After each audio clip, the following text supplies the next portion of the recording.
Please start. Yes.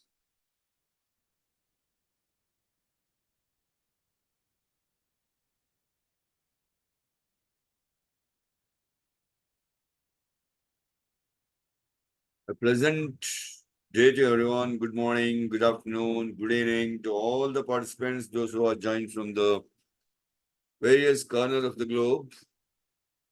I am Dr. Ravikumar here from Bangalore, India, the resource person for the day.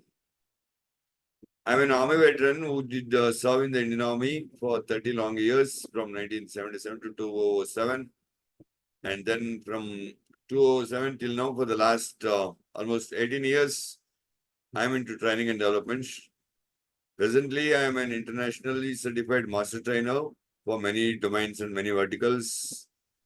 International career counselor, international mentor, and I am also an internationally certified master trainer for faculty development programming and teacher development programming.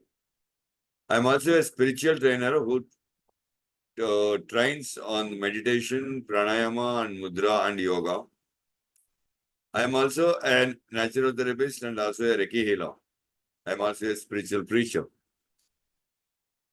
I have won many awards and recognitions from various states of India and also government of India as well as overseas international awards. The organization, I am very much grateful and thankful to the Indian International Internship University for giving me this opportunity to be here with you all for the day's session, that is the batch 4 of Global Train the Trainers Program Day 1 session. I extend my heartfelt gratitude and thanks to the founder of the International Internship University, Advocate Piyush Pandit Sir, who is the backbone of International Internship University and who has his wide vision towards the global education. And with that fierce vision, he has successfully spread its wings across 195 countries in all the 7 continents of the globe. I am also thankful and I extend my heartfelt gratitude to all the members of the International Internship University. I also extend my gratitude to Dr. Snigdha Kadam, who is the chairperson of the Indian chapter over here. I also welcome her for the session. I also welcome all the participants, those who have joined the session here today for day 1 of batch 4 of Global Train the Trainer program.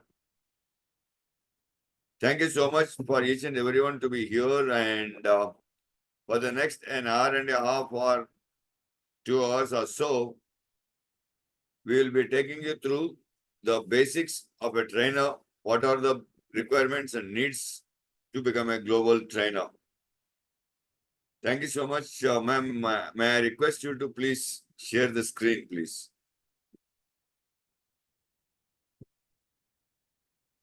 Before Dr. Snigdha shares her screen, let us stick on to follow certain ground rules. Uh,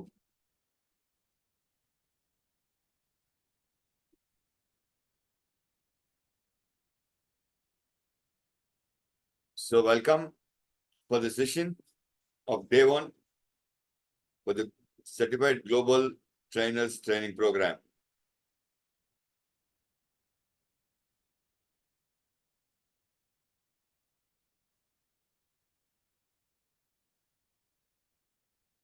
Next, ma'am. Yes, thank you. So let us follow certain ground rules over here before we start the session. The lit bulb tells us to participate in the session with the open-mindedness so that we can share our valuable knowledge with one another, because learning is not a one-way process, it is a two-way process.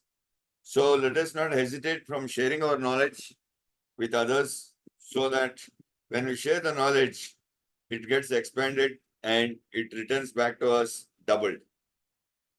Secondly, ask as many questions as possible so that you will not go back from here with even a single smallest of the smallest doubts or unclarified things. It's my humble request to all the participants to be on time on all the 4 days so that at the end we can save some time to have a healthy discussion or the question and answer sessions. Else, we may have to shift that question and answer sessions or the discussion sessions to day 4. That is on the final day for the last half an hour or so. I request all the participants to be on the camera.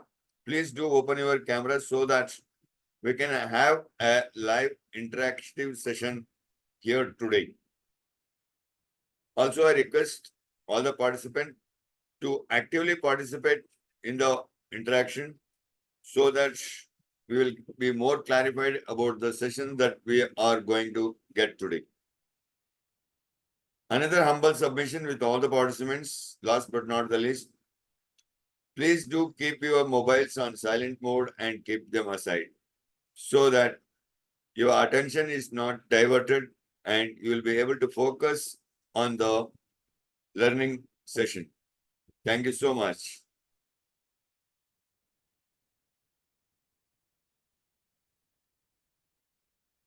So today's agenda, there's modules 1 and 2 we will be taking through. So it is all about the needs and requirements for an international trainer. Means to become an international trainer, what does a trainer needs and what are the basic requirements? And then to understand one's role as a trainer, right? We can get certified as a trainer whenever we attend a TTT, but to understand the role as a trainer, one needs to implement those learnings into their practical life. So we will understand that thing also. So with this, I request all the participants to be more attentive because the next slide will be the starting of the learning session for the day. That is day 1 of batch 4 of Train the Trainer Global Trainers Program. Yes, ma'am. First, we will talk about the requirements. What are the requirements of a person to become a global trainer? The best part to any individual to become the global trainer is to become the pet of the participants. The person who is a trainer should be the pet to the participant. Pet means he should be loved and adored by each and every participant in each and every session a trainer addresses. So what is becoming a pet? How can one become pet to the participants? To become pet to the participants, the individual must be a professional. He should be professional in the sense he should be a professional individual by himself, both by nature as well as by action. To become professional, what is the requirement? To become professional, he should be an educated person. Educated both academically as well as in the vertical and the domain in which he or she is imparting the training. And what is educated means to get trained in the respective domain or in the vertical one is going to deliver the training. That's what the pet means. Means a trainer should be a pet. Pet means a trainer should always be a professional, educated, and also a trained individual. Next, ma'am. Now, what are the other basic requirements? If we see, are the qualification, that is the academic qualification. Minimum a graduation is a must. The language of English is mandatory because, as all of us know, that the language of English is the global communication as well as the business language. To communicate and also to do business, one requires English as the basic language. So knowing the English is also a mandate. Communication. The trainer should be an extrovert, should know about the communication. Communication in the sense an assertive communicator should not be either a passive communicator nor an aggressive communicator. A trainer should always be an assertive communicator. So, knowing about the communications and its basics, the requirements of communication are very essential. He should be a public speaker. That means the individual should know how to address the public. Public need not be the outside public. That means the civilian gatherings. Public means even if a trainer is taking one-on-one session with one individual also, the trainer should know how to address that individual, how to communicate with that individual, how to respect that individual, and how to get respected by that individual also. That's what the public speaking is. The language of languages. That means, to me, every language has two languages in itself. One is the healthy language, the other one is the filthy language. So one should be able to use healthy languages at all the time whenever he is speaking with the public. Then, an individual, one who wants to become the global trainer, should know about the personality development and also should develop his or her own personality.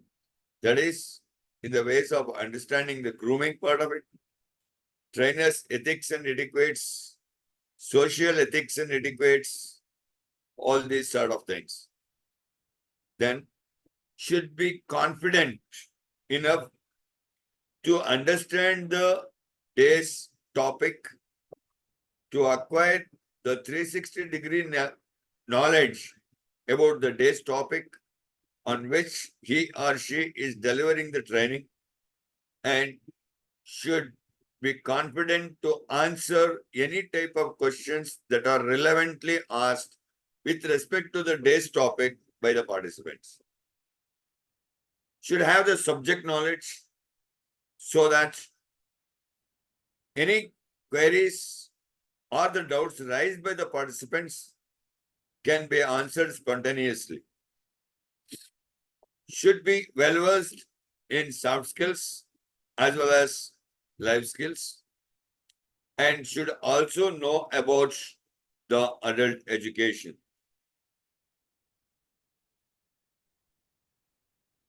Next slide, ma'am.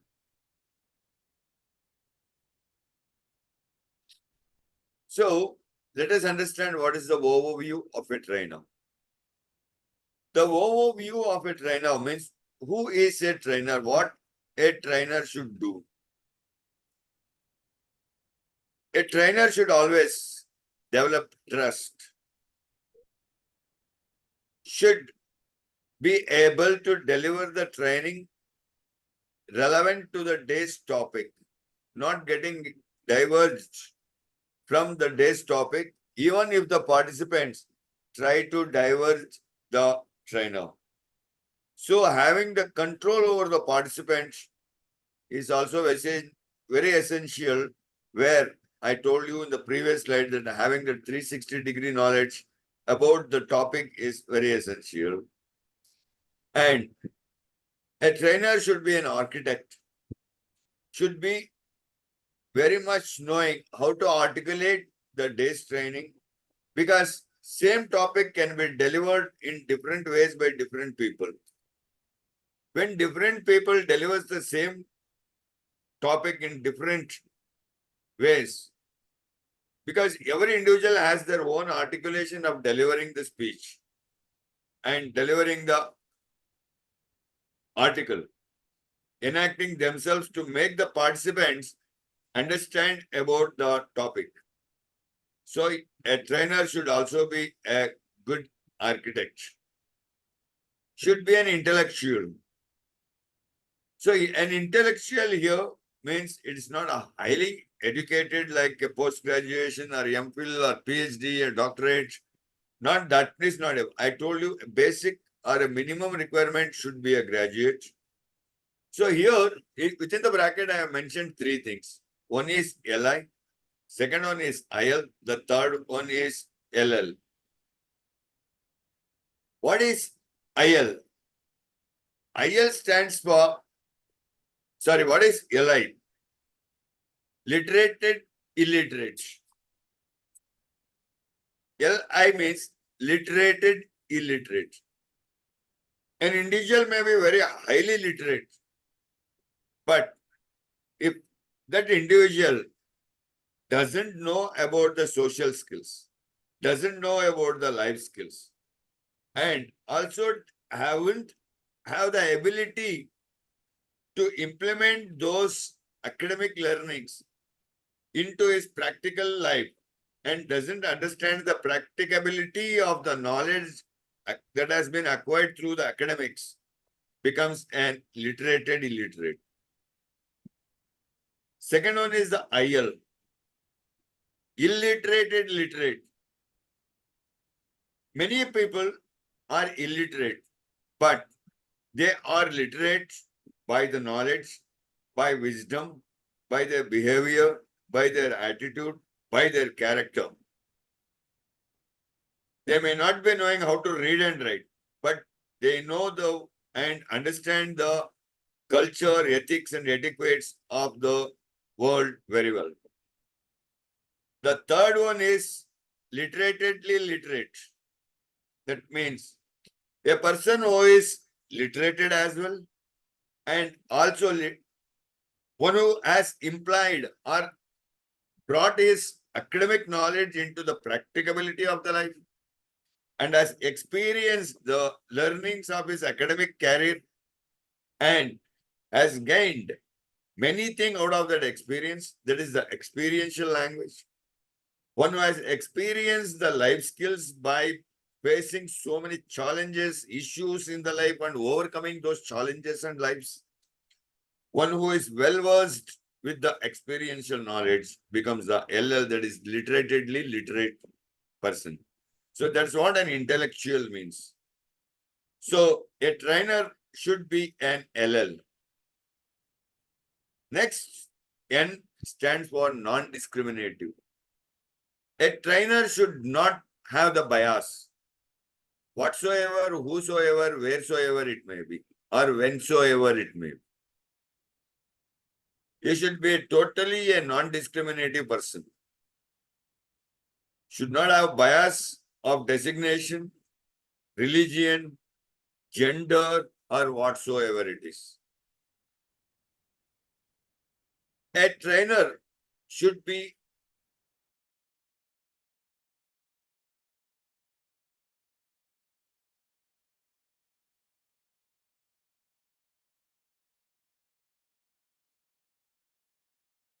an elevator. Means as the elevator takes the passengers from the ground floor to the top floor. However, elevator will bring down the passenger from top floor to the ground floor only when they require it or when they intentionally want to come down. That is the individual's choice. But a trainer always lifts the individual upwards, like an elevator taking the person from ground floor to the top floor. And or a trainer should always be open for relearning. That means unlearn, learn, unlearn, and relearn. This process should be very well understood by the trainer. Next slide, ma'am, please.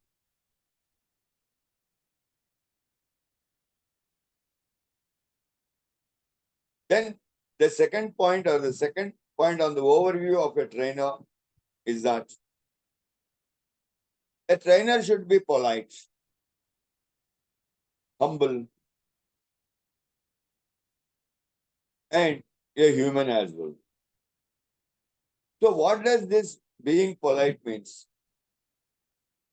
A trainer should have that pleasing professionalism in him. He should be an objective oriented person. Every trainer for every session should set an objective that today at least I will be able to make the participants to understand and I will give this much as a takeaway to the participants. That much should be achieved on every session by a trainer. If the trainer doesn't set that objective or just thinks that I have got the content, I'll just deliver it, I'll read it, deliver it, make them explain and come out, then it makes no difference between a teacher and a trainer. A trainer should always put all his or her efforts to make the participants to understand the day's training and give them some key takeaways on each and every topic one delivers. That's what the objective oriented of being a trainer. A trainer should always be a learning inclined person. Learning inclined in the sense, as I told you in the previous slide, that learning, unlearning, and relearning.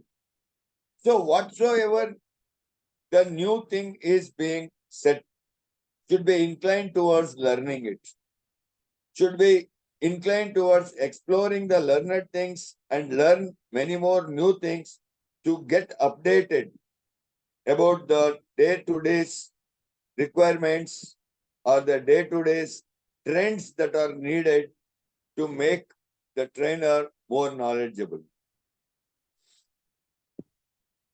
A trainer should not be a one-way person.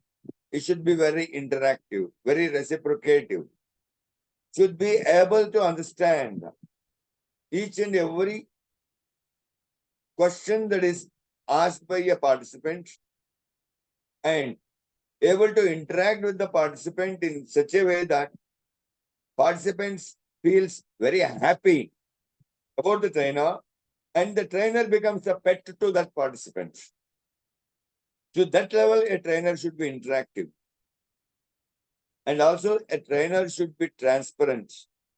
That's what I told you in the previous slide also, should be non-discriminative or non-biasing, should be totally transparent. That doesn't mean that it should be 100% straightforward or 100% passive, should be an assertive person.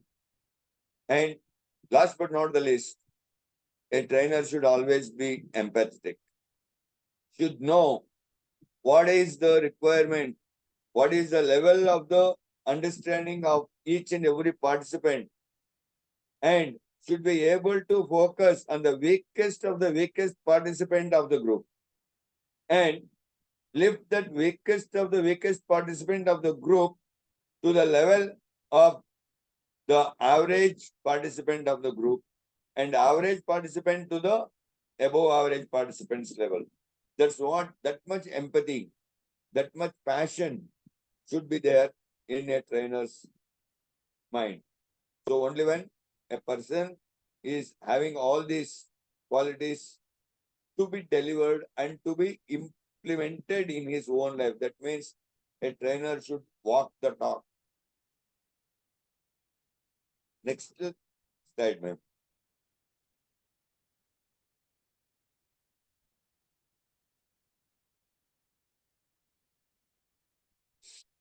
A trainer should be eager What is eager?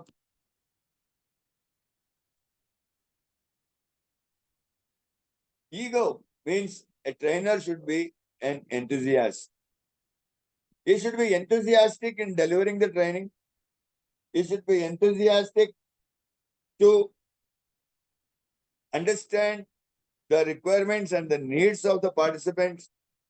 Should be enthusiastic to understand and summarize the requirements of the organization for which he or she will be delivering the training.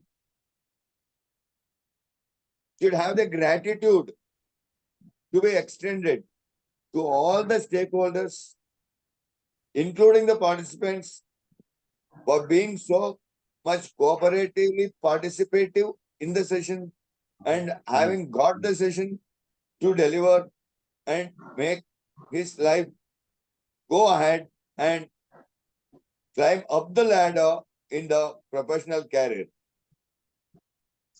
As I told you in the very beginning itself, a trainer should also be an extrovert. حبيبي والله العظيم ارتاح وانا عارفك عندك مشاغل كتير وما بتقدر تترك عادي ما في مشكلة Who is speaking, خلص please? انت روح على ارتباطك بما يفادون اعمل اللي بدك يا خلص اللي بيريحك كل واحد اللي Hello. بيريحه يعمل Is there any clarifications required?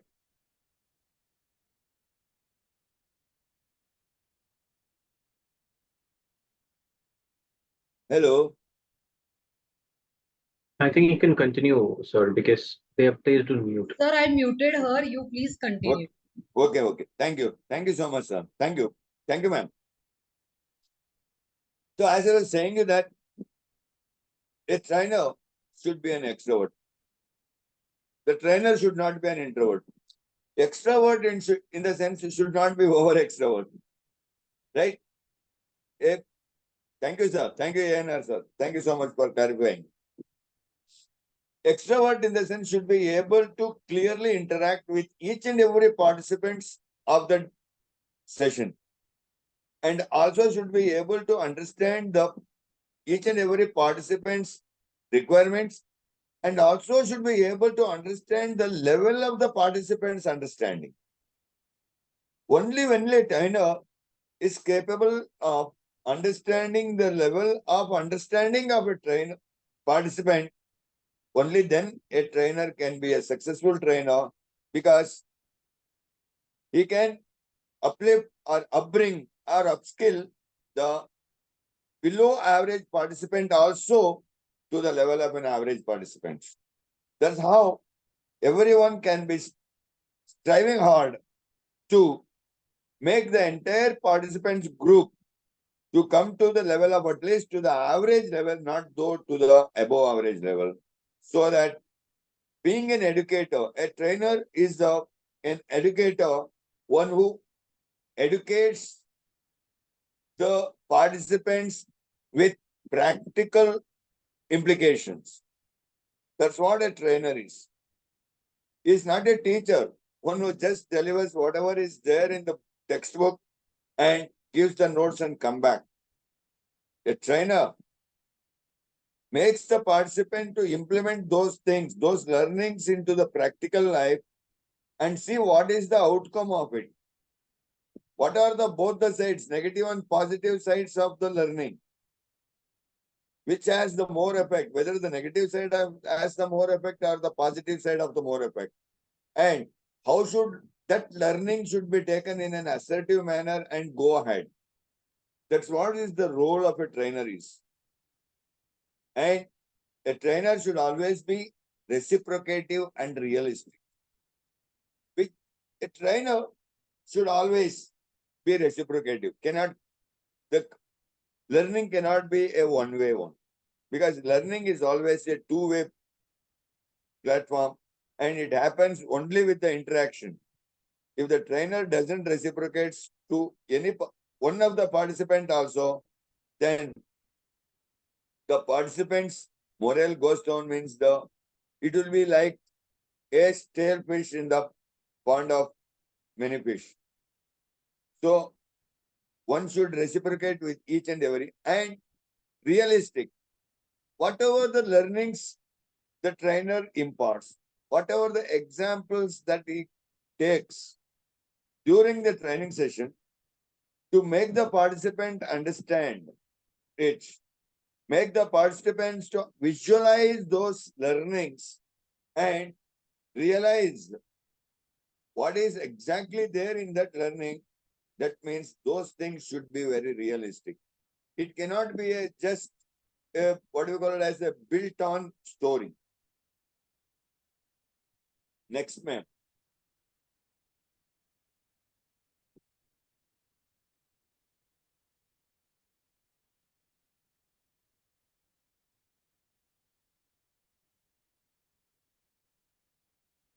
Now, all this time, we talked about the needs of a trainer and the requirements of a trainer. We also understood few acronyms about who a trainer is, what should be the requirements or what are the requirements of a trainer. Now, let us understand who is a trainer. A trainer is an individual or a person, one who trains someone on the desired aspect or the requirements of an organization. Here, the definition goes this way because a trainer can also be a trainer to an individual also. A trainer can also become a one-on-one trainer in many ways, in many verticals and in many domains. As all of us know that in the soft skills sector, in the soft skills or the life skills sector, an individual becomes a trainer for an organization.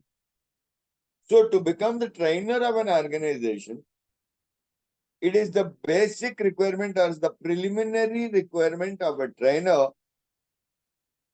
to understand, to train the members of the organization as per the desired requirement of that particular organization. A trainer is the one who instructs or guides the participants to develop a competency, a healthy competency and skill set to perform effectively and efficiently in the workplace. That means, as I told, an individual who becomes a trainer should take that ownership, should take that accountability and take that responsibility to instruct or guide his or her participant or the group of participants to develop a healthy competency and the skill sets to perform effectively and efficiently in the workplace to improve and enhance the productivity of the organization as per the organization's desired standards. Trainer is also a person who communicates to the trainees about what is expected from the training in a simple and professional manner. So it is not that, okay, I have delivered the training today. Let me know what are the key takeaways. So it should not become a mug-up question answer session. So a trainer should communicate to the participant or the group of participants that are the trainees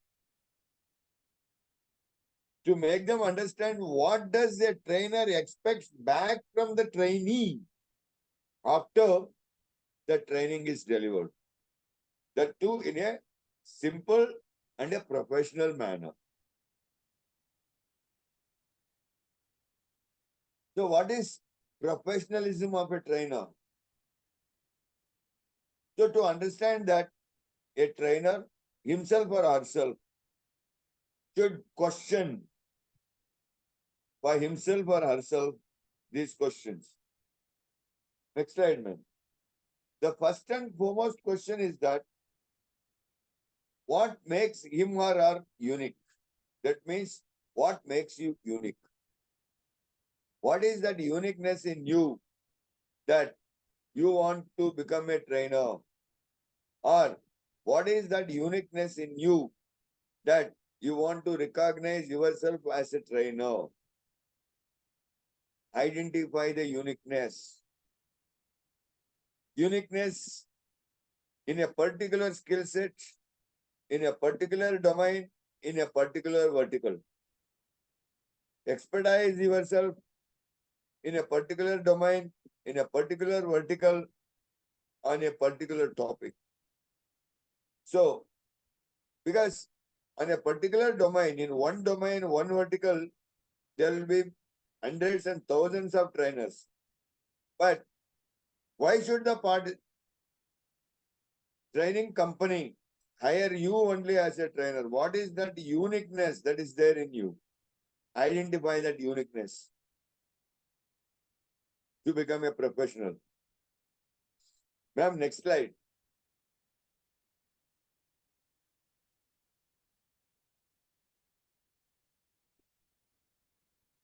Secondly, question to the self. What do you offer that others don't? Means, what is that one thing that makes you to stand apart from the group of others to be picked up? That the same topic, same vertical, same topic, delivering, but others are not able to do, but you are able to do that. Which is related to the uniqueness. And what are experience and results do you have that others don't have? That means when you compare yourself with other trainers, what is the experience level? Not number of years, number of hours you are trained compared to the other person, and the number of participants, those who got success compared to the other person. What's the level of that? And do you have that specialized training or certificate that sets you apart? For a particular stream of training or a particular domain or a vertical of training, have you specialized yourself with a training certificate in that particular vertical? And also, why should people do business with you? As I told you earlier, a trainer should also be an adult educator. So what does an adult educator means? An adult educator means one who can educate the elders or the adults or even the adolescents.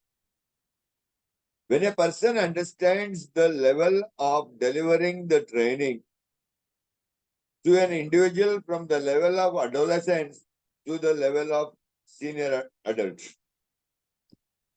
So, what is the level or what is the requirement that an adult learner always looks at, or what is an adult educator looks like? So, that can be remembered by the name SEROM. An adult educator is a SEROM. Means he has the self-concept, he is self-directed. An adult or an adolescent stage student will always be having the self-concept. He or she is self-directed or self-guided because they would have developed a certain level of experience. They would have experienced certain challenges and would have faced certain issues and come over those challenges and issues. They would have learned something. So out of those sheer learnings, they would have set their own direction of learning. So an adult educator is a self-conceptual person. An adult educator is an experienced individual. That means you'll be, as I told you just now, you'll be having that experiential learning because you'll be having that existing knowledge about the life of his or her own experience.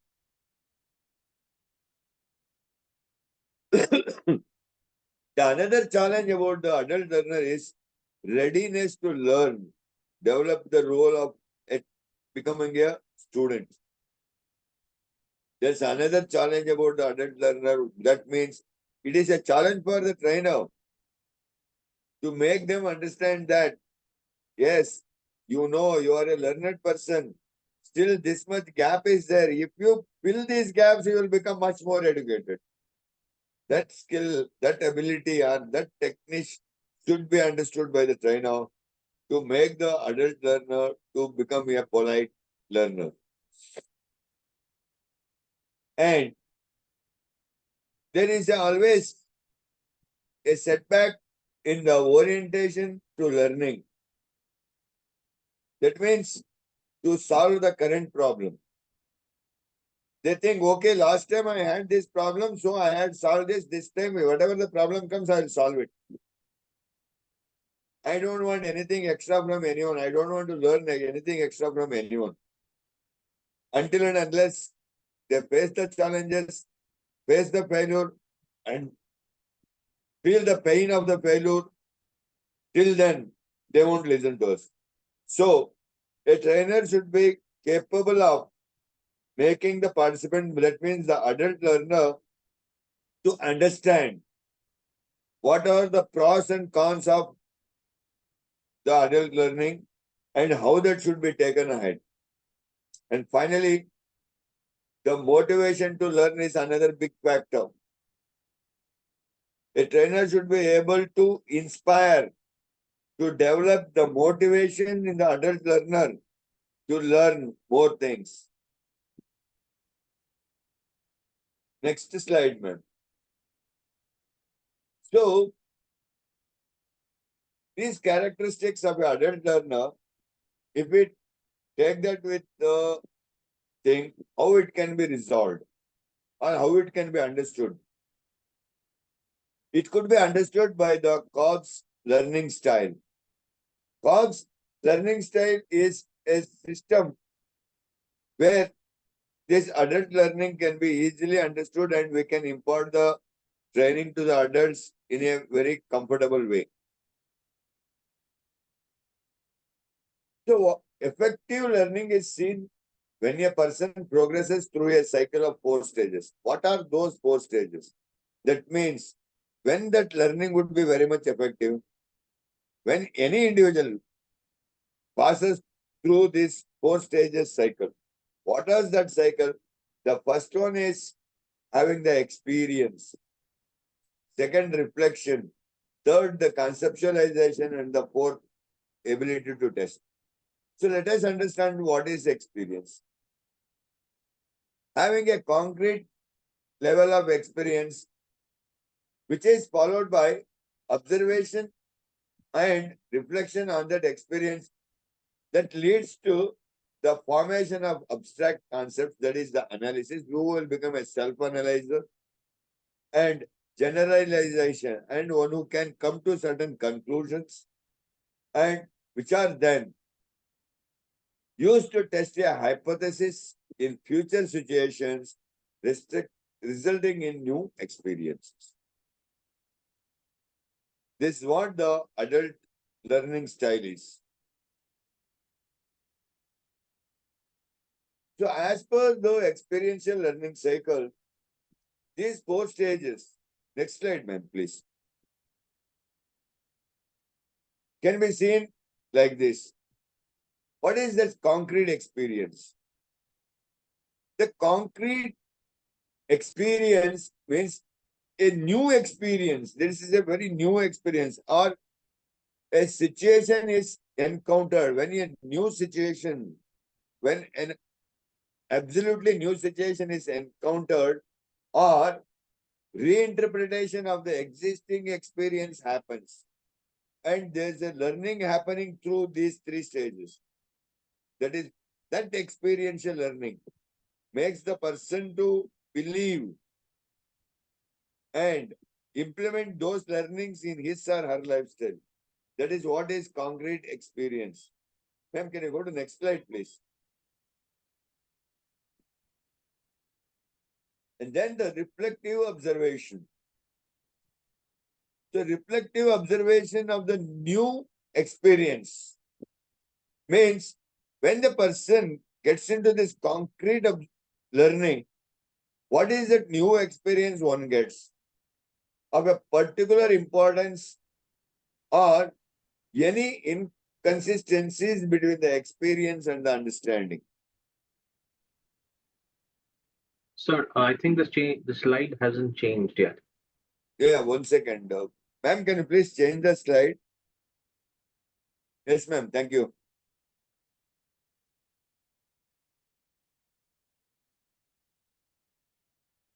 So what is the reflective effect of that concrete learning? So that experience and the understanding of that new learning, that is the new concrete experience that leads to abstract the conceptualizations. That means reflection gives rise to a new idea, makes us to explore many new things, gives us the directions to find many new things, and or a modification of an existing abstract. That means it gives us an idea how to modify or how to manipulate or how to upgrade or upskill the existing abstract concept and go ahead in the life. And with that, when the new exploration idea is reached in the minds of an adult learner, then goes for an active experimentation. So the learner applies these ideas to the world around him to see what happens and what is the result of it. That's what the active experimentation is. Next slide, ma'am.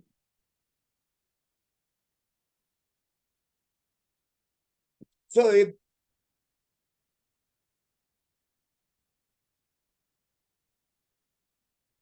yes, ma'am, thank you. So what are the basics or the basic requirements or the basic qualities of a trainer? This can be termed as he map, she swap. This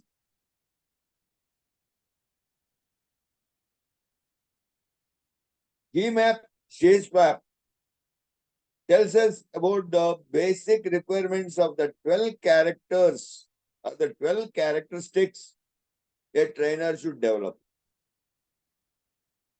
The first and foremost one, H, stands for humor. A trainer should always deliver the trainings with humor, but humor should be within the limit. It should not exceed the limit for any given type of reasons. That means the humor should not go beyond the limit. It should not cross the limit so that no conflict is arised between the participants and the trainer or amongst the participants also. That means keeping the environment light and cohesive. As I told you earlier, empathy is a second characteristic a trainer needs to have. Means recognize the suffering and understand the universality of the human suffering. That means of the participants. Third characteristic, that is M, stands for mindfulness. Mindfulness means the state of awareness and the practice with self-awareness. social awareness, and emotional balance. These should be carried by the trainer. Mindfulness also directs the trainer to have the 360-degree knowledge about the topic of the day, what he or she is delivering about. So when that person has the 360-degree knowledge about the topic of the day, then automatically these things, that is the state of awareness, and to practice that with the self-awareness automatically comes into the, and keeping in mind the social awareness and the social balance. Then the fourth characteristic is about the assertiveness. A trainer should be very much assertive. As I told you in the very beginning itself, should be an extrovert. That time only I told he should be assertive communicator, neither passive nor aggressive. What is assertiveness? He should hail these four sub characteristics in that characteristic. That is honesty, authenticity, integrity, and love. Then trainer should process the characteristic of a good presenter. That means should be knowing the presentation skills very well. What are the basic requirements for a presentation skill? How to present ourselves effectively? How to present oneself very successfully? Follow this 5 P's. Plan, prepare, practice, project, and participate. When you want to be a good presenter, when you want to be an effective presenter, you should practice these 5 P's. That is, plan for the presentation in the beginning itself. What needs to be presented, how it needs to be presented, where it needs to be presented, what should be the effect of it, of the presentation. Plan everything. According to the plan, prepare the presentation. Once the presentation is prepared with a good content, then practice that content, practice that presentation several times so that the presentation, when you go for the presentation, it looks very realistic. Doesn't bore the participant. Participant doesn't feel that you are reading out from the slides or you are reading out from the script. Practice. Then project it. Project it with someone before you go for the final presentation. See what are the loopholes or what are the gaps still exist in that.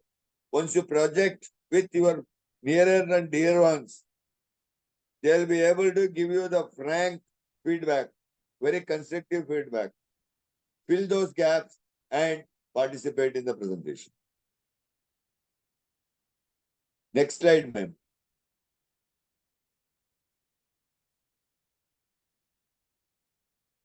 Then the second set of characteristics, C SWAP. C, S stands for simulation. This simulation technique should be employed by all the trainers because this technique simply enables adult learners to gain skills, competency, knowledge, and behavior. Sorry. A trainer should be humble. The humbleness in a trainer, which is the quality, that means it is a quality that opens the door of success faster. Looking everyone as equal, treating everyone as equal, respecting everyone as equal without any emotional or sentimental imbalances. That means non-discriminative, non-biasing. Should be enthusiastic. So what is enthusiastic? It is just a small difference between having to do a task or wanting to do a task.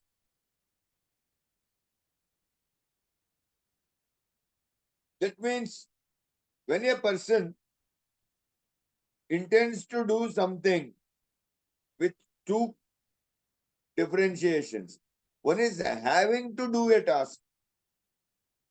Having to do a task means the task is being carried out because of the external obligation or because of someone else's obligation. A child that comes home from the school does the regular homework because of the external obligation or the external pressure. That means having to do the task. Otherwise, the teacher would punish the next day morning. Having to do that means external obligation. The class teachers or the subject teachers' pressure is there on the child. The same homework would be done by the child at the time of the examination. That becomes the wanting to do the task. Because that time the child understands the importance of that particular homework, then rushes to search for that particular homework and practices that particular homework by himself or herself. Because that time it is a self-want, self-need, because to score good mark, that healthy competitiveness comes into the mind of the child at the time of an examination or a test. That is the difference between having to do a task and wanting to do a task. So in the same way, a trainer should be enthusiastic, means a trainer should always feel to, in a way that want to do a task, not to have to do a task. I have been assigned to train this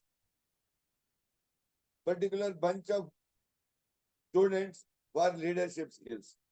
I got the PPT, I have got the content, I will go through that and I will deliver it. No. That means having to do a task. Then there will be no enthusiasm. There will be no enthusiasticness in the trainer. Enthusiasm or the enthusiasticness would come to the trainer only when the trainer intends to do the training, intends to deliver that leadership skills or the team building skills to the participants. When the trainer feels that it is my responsibility, it is my onus, that out of the 50 students, I should at least make 25 students to understand what is leadership skills, what is team building skills. I should deliver it in such an impactful manner that at the very first set of go, the participant understands the importance of the team building skills and the leadership skills, and many of them will become the very good team players and the leaders. That means want to do a task. If that characteristic exists in an individual, that shows the enthusiasticness of the trainer. Then the skill sets. A trainer should always cultivate the ability or should develop the ability to do something with more precision that adds something more to the existing abilities. And move ahead in the growing world, because the world is growing because of this healthy competition. As we can see that, you see, you come home and go to a nursery, bring 5 samples of the same tree and plant them at your house. All the 5 saplings will not grow to the same height within the same number of days of period of days. One will go taller, one will go wider, one may not grow that tall at all. In the same way, the same set of delivery of the training delivered may not have the same impactfulness on all the participants.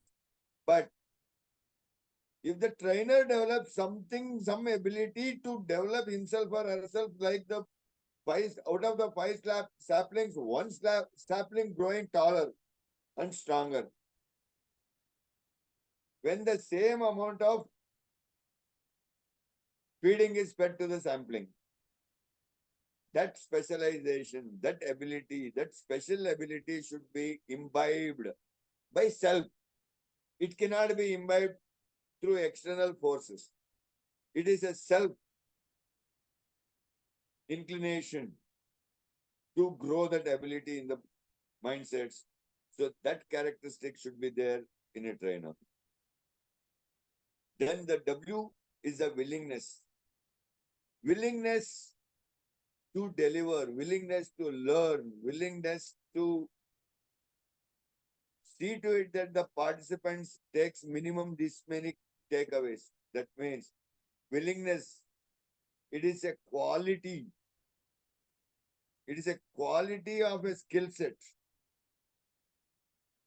that demonstrating the readiness or the consent to do something without any external pressure or compulsion. That's what the willingness is. That's what I said. Want to do and need to do, having to do. Willingness is the one which says that want to do. Readiness to do by self-consent. Then the attitude. The attitude should be a cognitive, effective behavior that shows adjustments, ego defensive, value expression, and knowledge to transform from I can't to I can.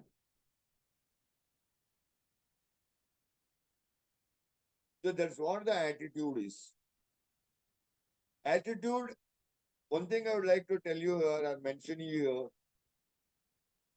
attitude is not an inherent one, or it is not an inheritant one, or it is not an hereditary. Attitude is the last stage of some learning from the childhood. What is that last stage? How the different stages are to get this attitude is the first stage. Thank you so much, sir. The first stage, that means the root cause for the attitude is the observation. Whatever we want to do or whatever we want to learn, the first thing that we do is observe first. We observe how it happens and what is the impact of it. After, when that observation is consistent, when that observation is continuous, then we practice that observation to develop that in us. When we practice that observation to develop something new in us, and if that practice is consistent, if we keep on consistently practicing that observation, that practice becomes the habit. If the habit is consistent and if the habit is persistent, if one continues with the same habit continuously and persistently, that habit will become the behavior. You see, the behavior is also not the ultimatum.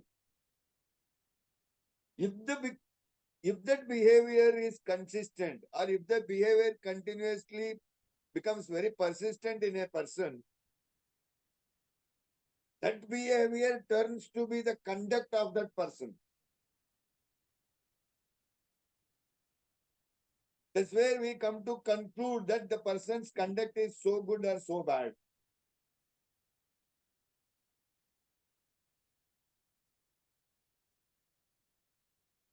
Once that conduct is persistent, or once that conduct it continues in an individual,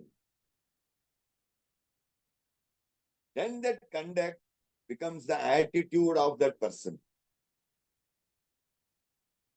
So attitude is the ultimate stage of a process known as observation.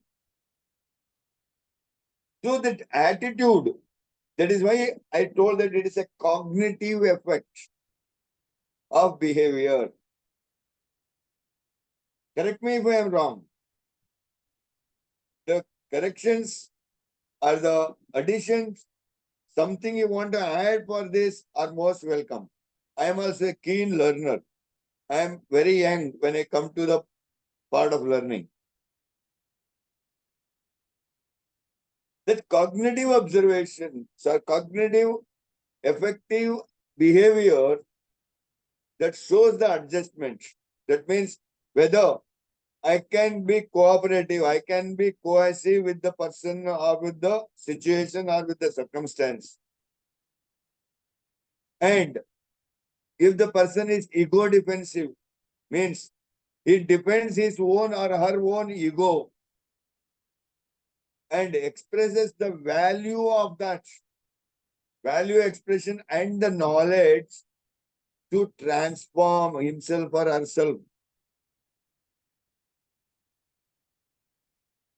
from the state of I can't to I can. And there is one more addition to this, which is not shown here in the slides. Sorry for that. From I can to I will.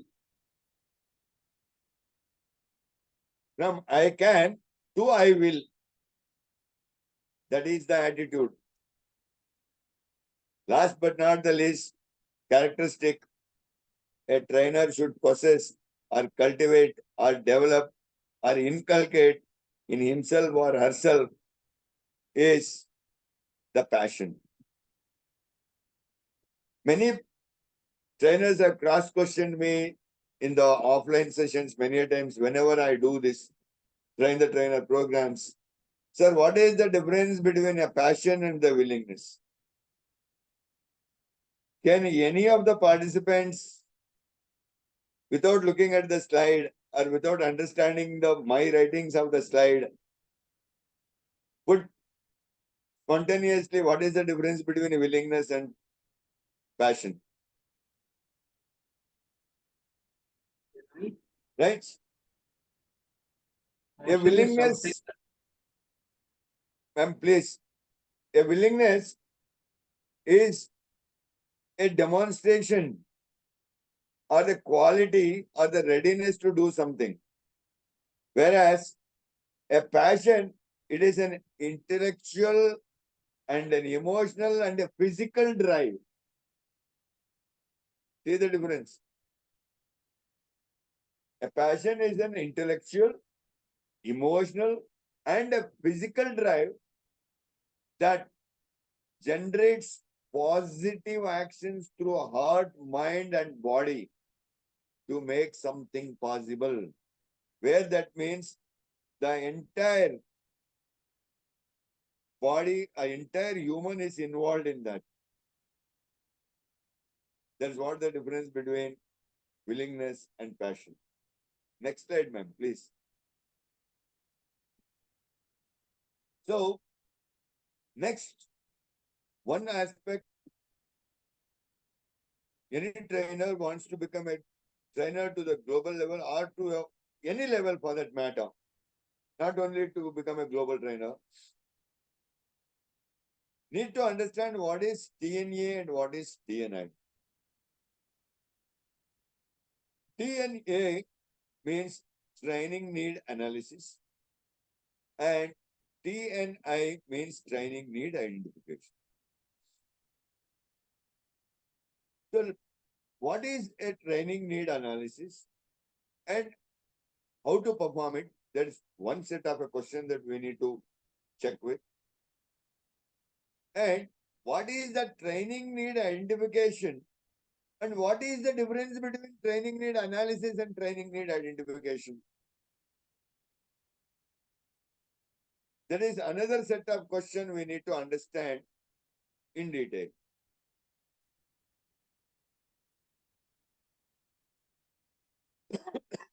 Sorry. So, what is this training need analysis or what is this DNA? It is not the same as DNA. It is something similar like DNA in a living being to that of something in a training arena. That's what is DNA. A training need analysis, it is a systematic approach. Ma'am, can you please send to the next slide, please?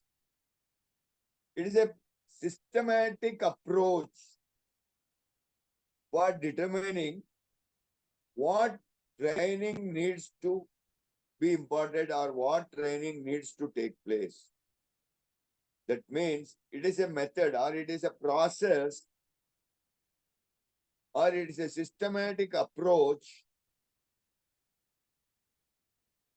where the trainer initially analyzes the participants' level of the skill sets, the level of their understandings, and the need of the training by the organization to the participants. What is the difference between the understanding of the training needs by the organization with that respect to the level of the participants? What is the gap between these two? When that process is carried out and comes to a certain thing that is called as the and what needs to be delivered for training. What is the real gap and what needs to be trained to fill that gap? That analysis or that process is termed as the training need analysis.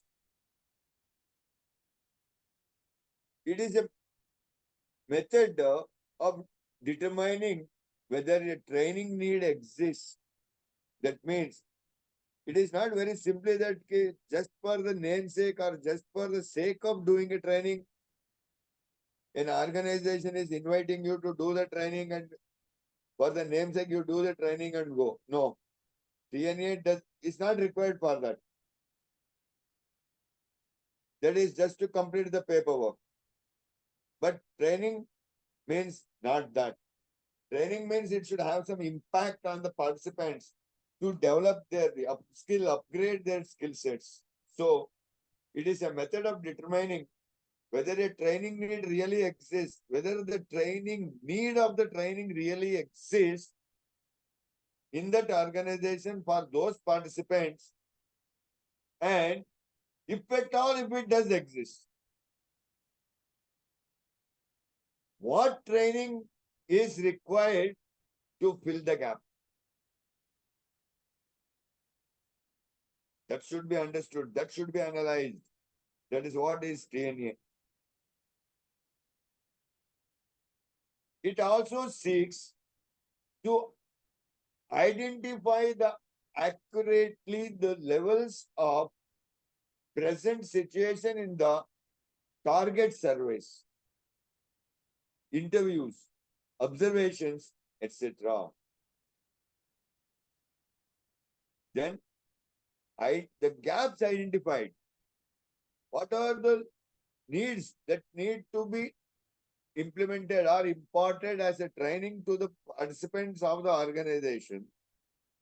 That means the gaps identified. Once we identify those gaps between the current status of the individual and to the desired status of the organization.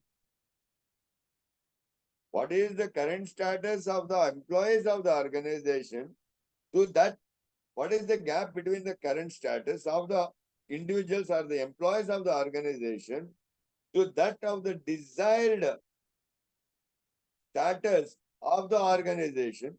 What does the organization wants or desires to have in their participants? That will indicate the problems that may arise, and those in turn can be identified as the training need identification. That is called as the training need identification. That is the TNI. The analysis is being done by understanding where they are now. What is their level? From there to where they need to go or where they need to be now, or else with their experience of number of years of service, where they should have been by now at least. For example, say a person is the age of 22, is still in the 8th standard. Is he supposed to be in the 8th standard at the age of 22? He should have completed his graduation. So that is, where is he? He is still in the 8th standard, but his level should have been the graduation. What is the gap? Filling that gap. That is, tomorrow what should be his level? So by the time he completes 24 years, what should be his level? Understanding those skill sets, knowledge and the gap, and finally performing after filling those gaps. What would be the performance after you fill the gap of the participant? Is there an assessment carried out to find out the learnings? What is the outcome of the learning? And with that learning, what is the outcome of the productivity of the organization? And what is the outcome of the productivity of the individual for the organization? That needs to be seen. That is what is known as training need analysis. The expectations, how much he could perform, how much he or her can get themselves bettered for the future. That is what is known as training need analysis.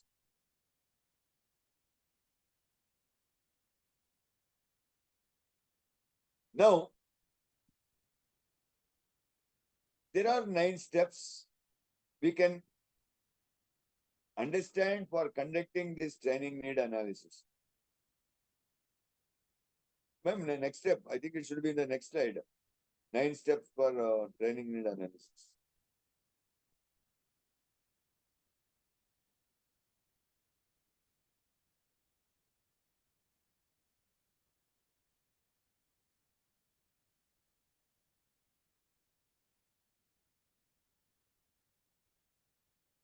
Yes, ma'am. Yeah, thank you. So, these are the 9 steps for conducting the training need analysis. If someone is really interested to know what are those 9 steps, you may take the screenshot of this particular slide, or you can take a pic of this slide. It would be very much helpful for any trainers at any given point of time. The first and foremost step to carry out a TNA or a TNA is that determine the desired outcomes. Determine the desired outcomes. I have found out, I have carried out the TNA, and this is what the TNA is. If I do this training, after understanding the TNA, that is training need identification, what is the desired outcome out of the training? What is the expected upskillment you would expect from the participant, those who has taken participation in that particular training? That is the desired outcome. Then link this desired outcome with the employee's behavior. That is the 4th stage of observation. Behavior is the fourth stage of observation. As I told you, from observation to practice to habit to behavior.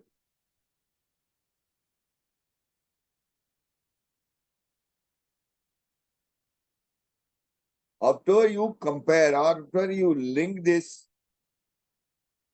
desired outcome with the behavior of the employer, that means the current set of behaviors the employee is possessing, then it will help you to start the trainable competency. That means it will give you an idea to identify under what competency I should train this particular employee. Then, once you identify that competency, evaluate the competencies and determine the gaps.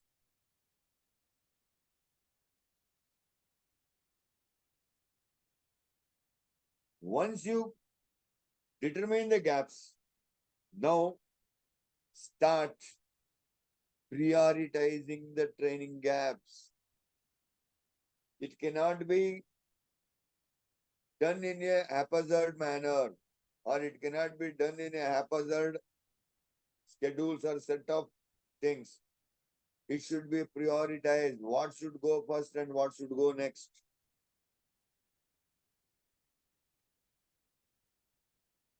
Once you determine these training methods and prioritizing those needs,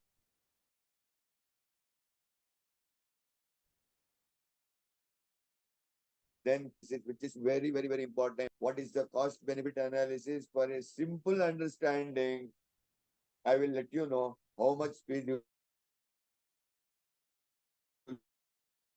should charge the organization, would be incurred by the organization to impart this training. Should be calculated. That analysis is called as the cost benefit analysis. Then report that analysis and the findings. Finally, plan for the training evaluation. These are the major 9 steps for conducting the training need analysis. If anyone is having any question through the chat box, or you can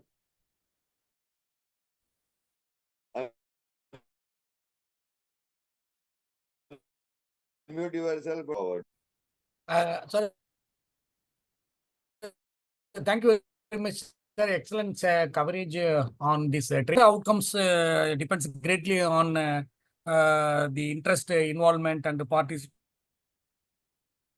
of the and also the competencies of the participants. We should, in that case, what are all the various techniques used to identify the gaps, sir? Gaps in training needs, sir. Yes, sir. The first and foremost technique one always uses is before we start the training, though we have conducted the TNA and the TNI, we conduct that pre-assessment for the trainees. So once we conduct the pre-assessment of the trainees, we come to know the result about the pre-assessment of the training. So we will compare with that pre-assessment result with the TNI that we have conducted. So in whatever the TNIs we have prioritized, this set of training needs to be important, and we have planned that schedule of training. Based on those plans of scheduling, we conduct the pre-assessment to understand the level of the participants, to what level they are into right now.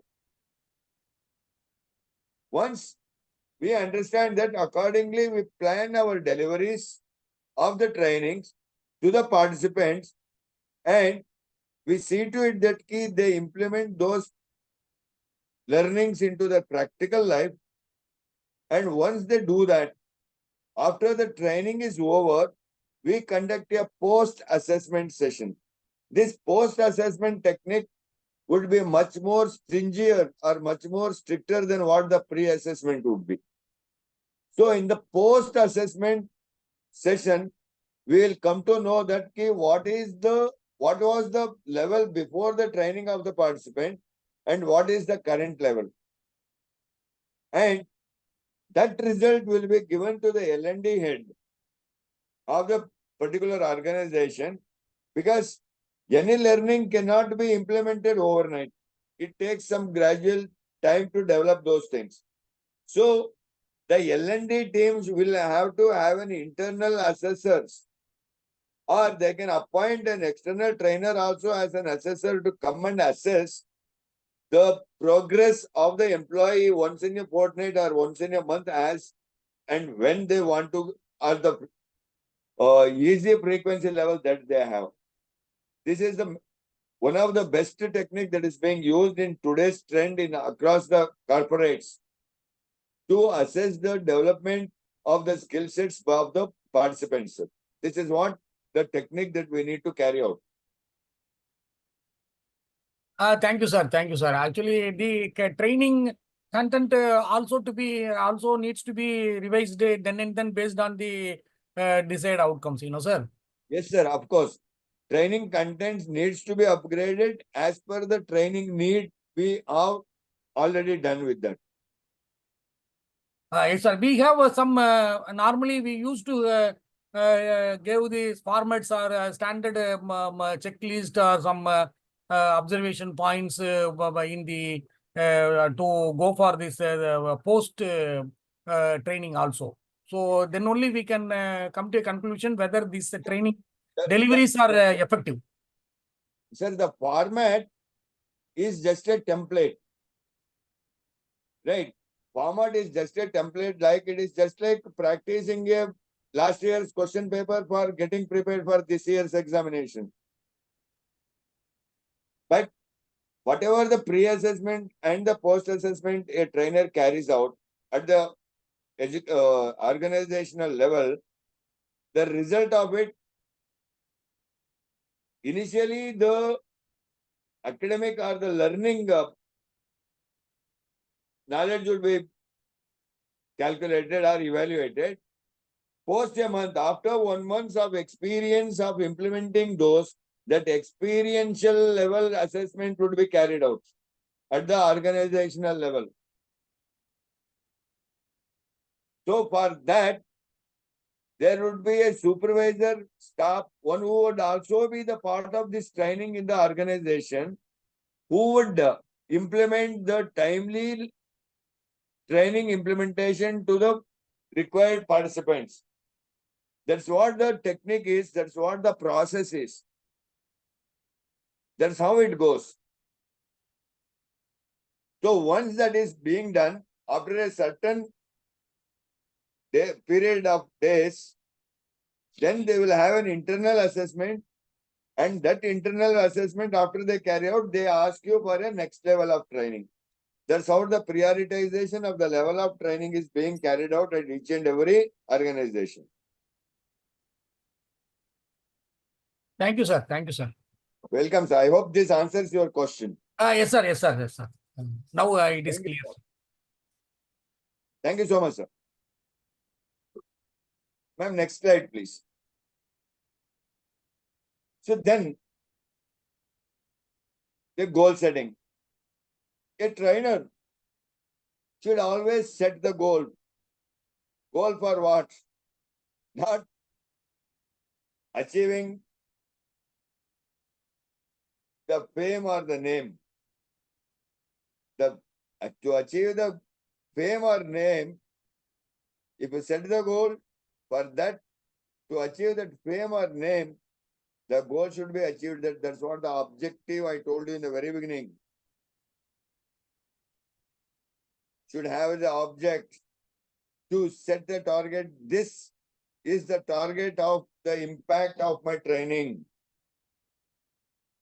If I am training a group of 50 participants in an organization or in an educational institution, this much should be the impact. This many out of 50, at least 30% or 40 or 25, whatever the ability that I have, according to that, I will see to it that I will bring the experiential learning to these many people, and these many people will implement this training learnings into their practical life. That is what the set goal is. That is what the effectiveness of the training. What is the effectiveness of the training? That is what the goal setting for the trainer is. Not how many sessions in a day or in a month I am doing. That is not the goal setting. I will do 5 trainings in a day of 4 hours each, and I will sleep only for 4 hours, 20 hours I will do trainings. That is not the goal setting. Or I will train 200 members at one go. I am so much capable. Without mic, I can do it. Yes, one can do it. But that is not the goal. Goal means what is the effect of the effectiveness and what is the percentage of result of learning, implicating those learnings into the practical life. What is the percentage of success of those trainees? That setting the goal, that setting the number of successful trainees should be the goal. So that goal, that target should be achieved. For that, what are the things that one needs to focus on? What are the things that needs to be focused upon? The first one is the concentration. How much? 100%. 100% concentrate on your delivery. 100% concentrate on your content. 100% concentrate on your style of delivery. 100% concentrate on the learnings of the content of your delivery by the self. That is what the concentration is. The second one, the competition should be 100%. That means compete within yourself. Practice, prepare, practice, prepare, practice, prepare until and unless you are capable of answering any unexpected but relevant questions that arises during the training spontaneously, without telling to the participants that, okay, I will refer and come back and tell you.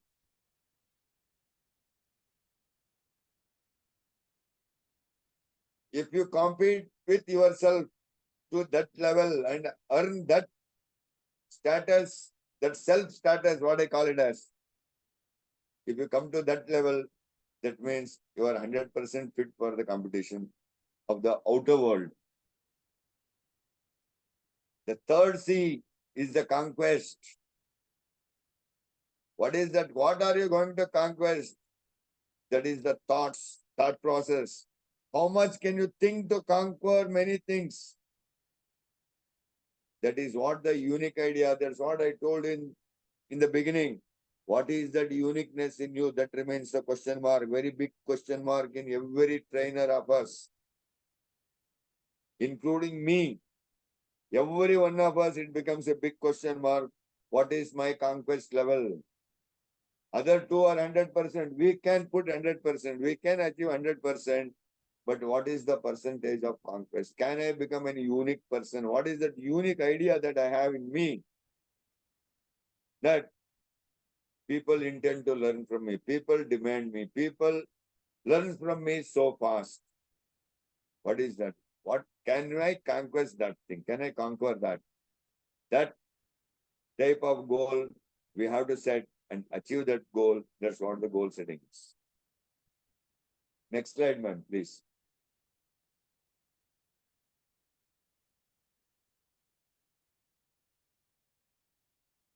So, how to set the goal? Most of us, we know what are the goal settings in a smart way. Smart goal setting, all of us know, all the trainers know that what is SMART. SMART refers to specific, measurable, achievable, relevant, and timely. Specific means you should set one specific, one definite goal that I am going to do this means going to do that at any cost. That much specification should be there. Measurable. It should be measurable on a given number of days of time. How much improvisation is made. Or before that, how much of improvisation I will be making. Is that measured on a daily basis or hourly basis, minute basis, weekly basis, monthly basis, whatever the time period you set for that basis of measuring it? Is it achievable? Is it within my capabilities, capacity, ability? Do I have possessed that level of education to achieve that particular goal? Am I proficient enough to achieve that particular goal? Is it achievable? Is it relevant for me? I am a basic graduate trainer. I want to train the software engineer on the programming language. I want to become the India's topmost programming language trainer. Is it relevant for me? Check with that. Relevancy should be there. And it should be timely whenever you set a goal. Yes, I am training this organization from this day to this day. Within this specified number of days, I should make these participants to learn these many things and they will start implementing these learnings in their life from this day itself. Let it be timely. But at the same time, to achieve this smartness, don't forget to follow these 5 Ds. These 5 Ds are very important. The first D is should have the desire. If you don't have the desire, your goal cannot be specific. You should have a desire to it. If you have that desire, you should dream that desire every day in and every day out. Only when you dream that, you will have to develop that dedication. Yes, this is my dream. I want to achieve it, my dear. I have to dedicate myself and devote yourself for that. But to achieve all these things, the last but not the least, what one should be, one should possess the very stringent thing, very rare thing that is available in the human quality, that is the discipline. This is the rarest of the rarest quality. Can be seen in any individual as a human being. That is discipline. If we achieve this, goal setting is easy and becoming a trainer is quite easy. Next slide, ma'am.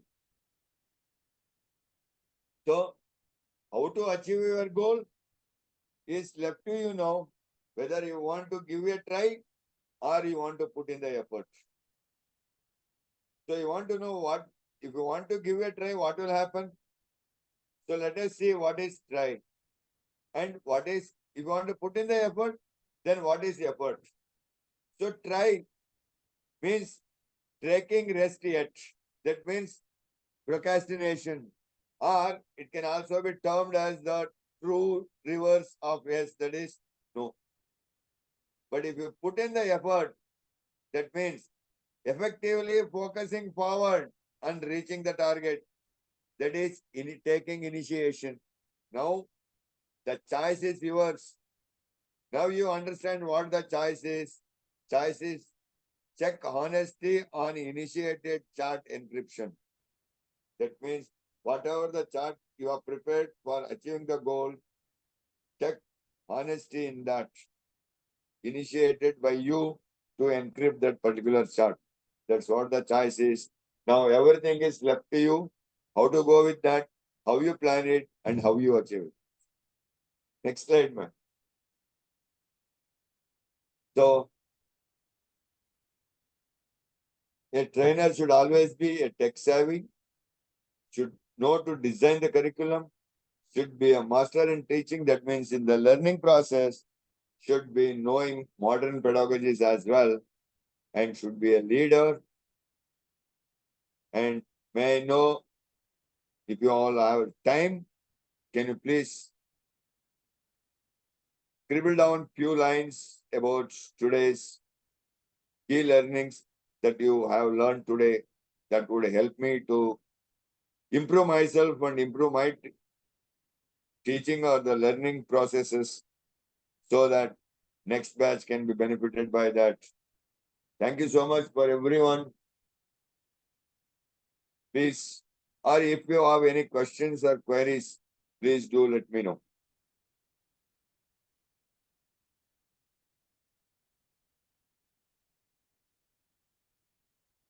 Thank you, Makburaji. Thank you so much.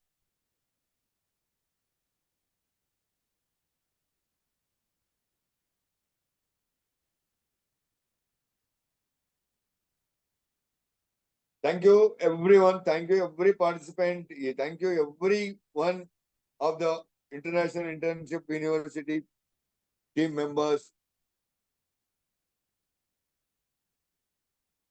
I thank from the bottom of my heart and extend my gratitude to the founder of this International Internship University, Advocate Piyush Pandit ji, sir, for giving me this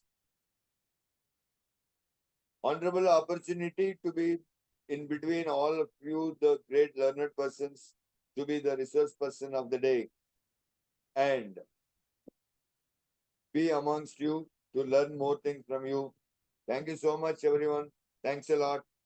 Let us all meet tomorrow for day 2 at the same time with a different resource person for tomorrow. And Yes. Thank you, sir. It was indeed a wonderful and enriching session. Thank you so much. Thank you. Yeah. thank you, You ma'am. can Thank you can just end this, right? Pardon me, ma'am.